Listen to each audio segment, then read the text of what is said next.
The Grand Horizon restaurant gleamed like a temple of luxury.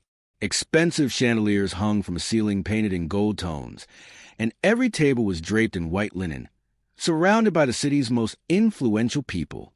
The kind of place where status wasn't just seen, it was performed. That evening, Thomas Caldwell, a young waiter in his mid-20s, adjusted his uniform in the mirror. His hands trembled slightly. To everyone else, he was just another employee serving the wealthy. But beneath the plain black vest and crisp white shirt, Thomas was the son of billionaire businessman Richard Caldwell, one of the most powerful men in the country. No one at the restaurant knew that. Thomas wasn't there for money. He was there for perspective. After years studying abroad and watching his father's empire grow, Thomas wanted to understand how people treated others without titles, without the name Caldwell attached. His father had agreed, secretly proud but curious about what his son would learn. Remember, his father had said, real wealth isn't how people treat you when you're rich.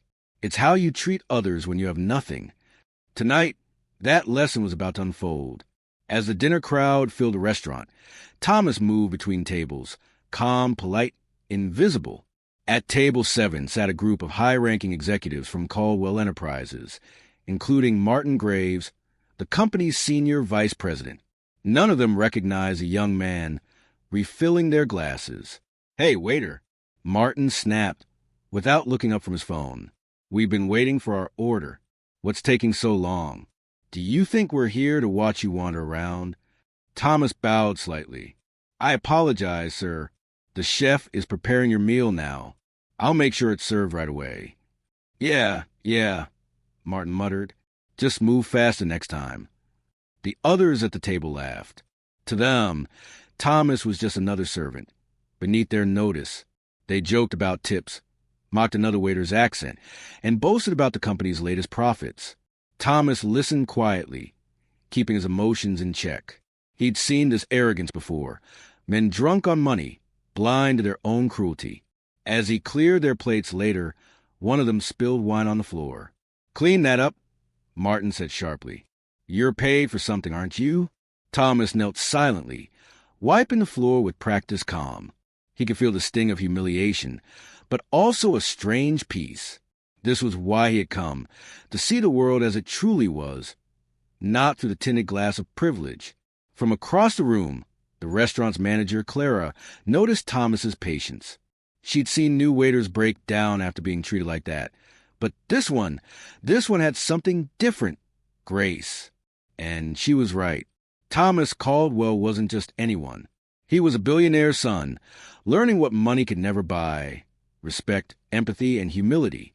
The night stretched on, and the laughter at table 7 grew louder. Expensive wine flowed freely as the executives from Caldwell Enterprises congratulated themselves on closing yet another multimillion-dollar deal.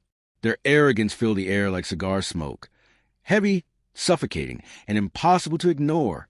Thomas continued to serve them quietly, never revealing who he truly was.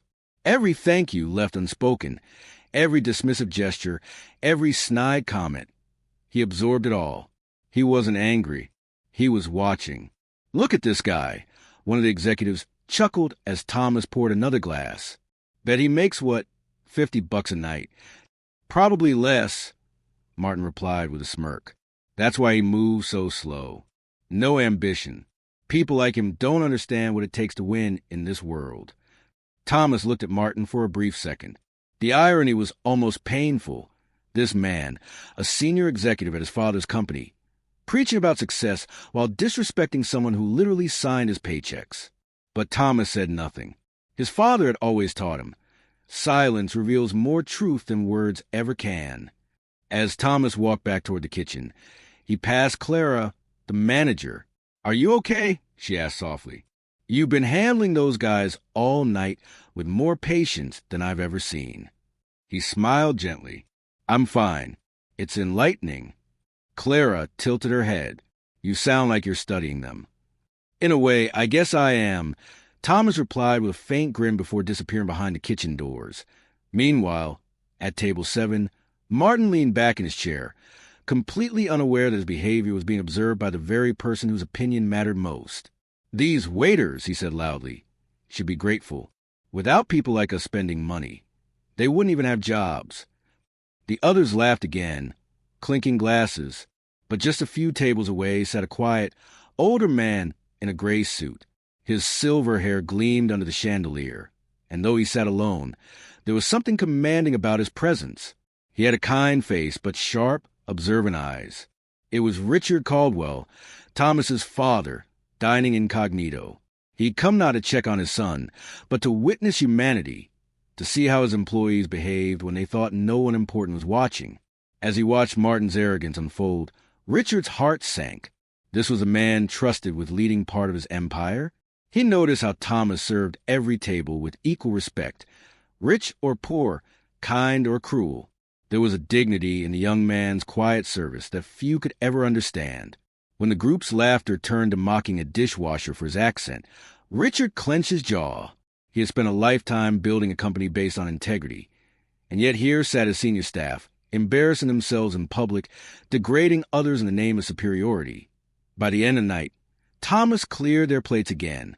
Martin didn't even look at him when signing the bill, not realizing the total would be seen later by the man who owned everything he claimed to represent. Next time, learn to move faster, Martin sneered. Thomas nodded calmly. Yes, sir. Thank you, sir. As the executives left the restaurant, still laughing, Richard Caldwell stood and placed a tip on his own table, a generous one. Then he walked over to the young waiter. Good evening, Thomas, he said quietly, a proud smile touching his face. Thomas froze, eyes widening. Dad, what are you doing here? Learning, Richard replied. Just like you. He took a slow sip of his water, his eyes never leaving them. The next morning, sunlight spilled across the glass towers of Caldwell Enterprises. Inside the executive boardroom, the mood was confident, almost arrogant. The same men from Table 7 sat around the polished mahogany table, bragging about last night's successful dinner. Martin Graves leaned back in his chair, adjusting his designer cufflinks. Gentlemen, we're untouchable. The shareholders love the quarterly numbers. The old man will be thrilled. The old man, that's what they called Richard Caldwell, their billionaire boss. To them, he was a distant figure, a legend who'd built an empire, but rarely appeared in day-to-day affairs anymore. They didn't know he'd been sitting 3 tables away the night before. The conference room door opened. Richard Caldwell stepped in. Silence. Every executive straightened in their seat, the atmosphere instantly shifting from laughter to tension. Good morning, Richard said calmly. I trust you all enjoyed your evening at the Grand Horizon. Martin's confidence faltered for a second. Why, yes, sir. It was excellent service. Wonderful place. Indeed, Richard said, walking slowly around the table. Service reveals a lot about people. How they treat those who serve them tells me everything I need to know about their character. The room went cold. Richard placed a folder on the table, opened it, and slid a photograph forward. It was of Thomas, in his waiter's uniform. Martin frowned. Sir, that's the waiter from last night. Yes, Richard replied, his voice quiet but firm. That waiter is my son, Thomas Caldwell. The room froze. No one spoke. The color drained from Martin's face as realization struck like a thunderclap. Every cruel word, every dismissive comment, every insult, all of it had been directed at the heir to the empire. I had dinner there, Richard continued. I watched everything. Every word, every laugh, every sneer. You thought no one of importance was listening. He looked directly at Martin. You were wrong. Martin stammered. Mr. Caldwell, I had no idea. That's exactly the point, Richard cut in sharply. You shouldn't need to know who someone is to treat them with respect. Silence filled the room. The only sound was the ticking of the clock on the wall. Thomas went undercover, Richard said, his tone steady but full of disappointment. He wanted to understand how people truly behave when no one is watching. What he found was shameful. One of the other executives spoke softly. Sir, please. Richard raised a hand. No excuses. Our company was built on principles, integrity, empathy, fairness. You've forgotten them. He looked toward the window, the skyline reflecting in his eyes. We become so obsessed with numbers and image that we've lost our humanity. Then, turning back to the table, his expression hardened. As of today, I'm conducting a full review of leadership. Those who fail to meet the moral standards of this company will not remain in it. Martin swallowed hard, unable to speak. For the first time, the man who'd mocked a waiter now understood what true power looked like: quiet, firm, and absolutely just. The boardroom emptied slowly, leaving only Richard and Thomas standing near the tall windows that overlooked the city. The morning sun painted their reflections across the glass. Two men, father and son, from different generations but bound by the same purpose. Thomas exhaled deeply. I didn't think it would hit this hard, Dad. Seeing how they talked, how they treated everyone like they were nothing, it was ugly. Richard nodded quietly. That's what happens when power blinds people. They stop seeing others as human, just obstacles or tools. He looked at his son. Now you understand why I built this company differently. I do, Thomas said. But somewhere along the way, it changed. They talk about ethics in meetings, but the moment they leave, they forget every word. Richard's eyes softened with pride. That's why I sent you out there, son. I didn't want you to inherit a company. I wanted you to inherit a vision. Wealth can vanish overnight, but integrity, that's a foundation of real power. Thomas looked down, remembering the humiliation, the spilled wine, the cruel laughter. It was hard to stay calm. Every part of me wanted to tell them who I was. I know, Richard replied gently. But you didn't. You stayed humble. That's what separates a leader from a tyrant. For a long moment, silence filled the room, not awkward but meaningful. Outside, the world bustled: taxis, workers, people rushing to chase dreams. While inside, two men reflected on what it meant to truly earn respect. Later that afternoon, Richard called an emergency company-wide meeting in the main auditorium. Hundreds of employees gathered, curious and anxious. Whispers filled the air. No one knew what was about to happen. When the lights dimmed and Richard walked on stage with Thomas at his side, the room fell silent. "Good afternoon," Richard began. His voice carried authority, but also warmth. "Most of you know me as the founder of Caldwell Enterprises. Some of you know my son, Thomas. What you may not know is that for the last month, he has been working among you, not as an executive, not as an heir, but as a waiter, a courier, a receptionist." Gasps rippled through the crowd. He did this to see how we treat people, not just clients, but each other, and what he discovered was both inspiring and alarming. He paused, letting the tension settle. There are employees here who show kindness even when no one's watching, who treat janitors, delivery drivers, and assistants with the same respect they give me. To those people, I say, you are the true heart of this company. The audience applauded softly. But, he continued, voice firm, there are others who believe wealth makes them superior, who think power gives them permission to humiliate others. That ends today. All eyes turned toward the front rows, where Martin and several executives sat frozen. Richard continued, "We are rebuilding our culture, starting now. Promotions, partnerships, and leadership roles will no longer be based solely on profit margins, but on humanity, humility, and how we uplift the people around us." He looked at his son. Thomas will lead that change. Thomas stepped forward, his voice calm but resolute. I saw the worst of people, but also the best, and I learned that character, not money, defines worth. The room erupted in applause. The applause faded, leaving a heavy silence that carried both awe and fear. Everyone knew change was coming, real change. Martin Graves sat in the front row, his hands gripping the armrests. His once proud posture had collapsed under the weight of shame. Sweat gathered at his temples as Richard Caldwell's gaze swept over him.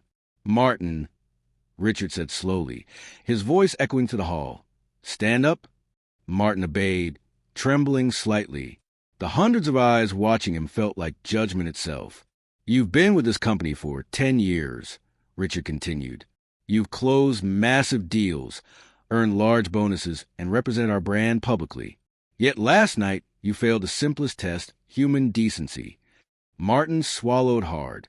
"Sir, I deeply regret." "This isn't about regret," Richard interrupted. It's about recognition. Do you understand what happens when leaders mock the very people who serve them? It destroys the foundation of trust we built. It poisons our values. He stepped closer, his tone still calm but edged with authority. I'm not firing you, Martin, but you are being demoted, effective immediately. You will work in our employee development and training division, under Thomas's supervision. You will spend the next 6 months learning humility, not through lectures, but through service. A murmur rippled through the crowd. Martin looked stunned. Service? Yes, Richard said. You'll join the staff rotation. Cleaning, assisting, learning what real work feels like. If you can do that with dignity, you'll have a place here. If not, you'll walk away for good. Martin's lips trembled. Understood, sir. Richard nodded. Good. Let this be a lesson for all of us. Later that week, the atmosphere in the company began to shift. Posters promoting empathy and leadership appeared in the hallways. Team leaders were encouraged to shadow entry-level employees for a day. Even senior executives were required to volunteer in community projects supported by Caldwell Enterprises. Thomas walked through the office one afternoon, watching people greet each other with new sincerity. He could feel the difference. Small gestures, softer voices, genuine smiles. The toxic air that once lingered in the company's culture was slowly clearing. Clara, the restaurant manager who had admired Thomas's patience, received a personal invitation to join the corporate hospitality division, a well-deserved promotion. When Thomas told her, she laughed in disbelief. You were a billionaire's son the whole time? Thomas grinned. Still am, but that doesn't make me better than anyone. Just more responsible. Clara smiled warmly. Well, for what it's worth, you make a better waiter than most billionaires. They both laughed, sharing a quiet moment of friendship built on respect, not titles. One afternoon, Thomas visited the training center where Martin was now working. He found him sweeping the floor, dressed in a simple uniform. Martin looked up, embarrassment flashing in his eyes. Mr. Caldwell, Thomas, he stammered. I guess this is karma. Thomas smiled gently. No, this is grace. You have a second chance. Don't waste it. Martin nodded slowly. I won't. I promise. And for the first time, Thomas believed him. Would you like me to continue with Block 6, final 500 words, where the story closes with reflection, redemption, and a powerful call to action for the audience? Voce dis, simo ChatGPT dis. Perfect. Here comes the final block, the emotional resolution and moral reflection that closes the story beautifully, with a cinematic tone and a strong call to action for your viewers. Sparkle's Block 6, True Wealth. Months passed. The transformation at Caldwell Enterprises was visible everywhere, not in profit margins or flashy headlines, but in something deeper, humanity. The once cold, competitive environment now thrived on cooperation. Employees supported each other, listened more, and treated every role, from janitor to executive, as essential. The company had become what Richard Caldwell always dreamed it would be, a place where character was a true currency. Thomas walked into his father's office one evening. The golden sunset poured through the windows, painting the room in warm light. Richard stood by the window, gazing at the skyline he had built over a lifetime. Dad, Thomas said quietly, you were right. I thought I understood what being rich meant. But it's not about owning more. It's about valuing more. Richard turned, smiling proudly. You've learned the hardest lesson there is. Money can buy respect, but it can't earn it. Only your actions can. Thomas nodded. I've seen people with nothing act with more dignity than millionaires who've forgotten their souls. Richard chuckled softly. Then maybe there's hope for us yet. They sat together in the quiet of the office. For the first time, Richard saw in his son not just the heir to his fortune, but the heart that would guide it forward. I'm proud of you, son, he said. You proved something I always believed, that true wealth isn't measured in dollars, but in decency. Thomas looked out at the glowing city below. Then maybe it's time we share that message with the world. Weeks later, Thomas stood once again in the Grand Horizon restaurant. This time not as a waiter, but as a guest of honor. Clara greeted him with her usual bright smile. Back to where it all began, she asked. Exactly, he replied. But now I see it differently. Every person in this room matters, not for what they wear, but for who they are. As the soft music played and the lights shimmered, Thomas raised his glass in a quiet toast to the waiters, cooks, and workers around him. To kindness, he said softly, the rarest and richest form of wealth. Sometimes, life hides its greatest lessons in moments of humility. The way we treat others defines who we truly are, far more than what we own. Thomas Caldwell went undercover to understand the truth behind wealth, and he found it not in money, but in the hearts of those who serve quietly, love deeply, and live with grace. True wealth is not measured by the size of your bank account, but by the size of your heart. Every act of kindness, every choice to respect others, that's what makes us rich. If this story touched your heart, share it with someone who believes in kindness over arrogance. Gemstone. Subscribe to Riches and Truth for more powerful stories that remind us what real success looks like. Because in the end, the richest people are those who never forget where they came from.